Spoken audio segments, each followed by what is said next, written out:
Well, every engineer learns the theory, but where do you learn to feel the current or to read the machine's behavior? Right here at Chandigarh University's Electrical Machines Lab, a true hub of excellence.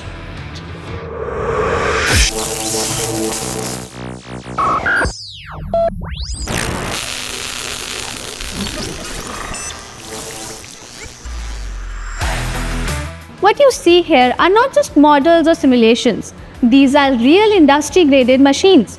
DC motors, generators, transformers, alternators, and students work on them hands-on from day one.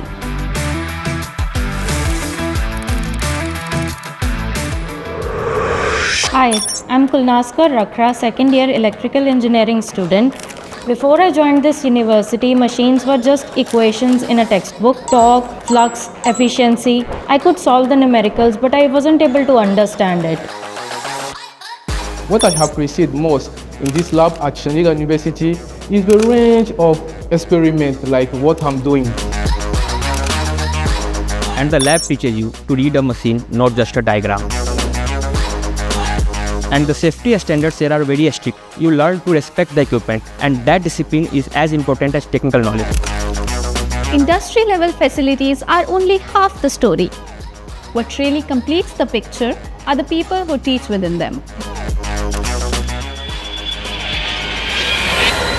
The machines in this place generates power. But what really powers this place is the curiosity. And I think so that is what makes this place a true hub of excellence.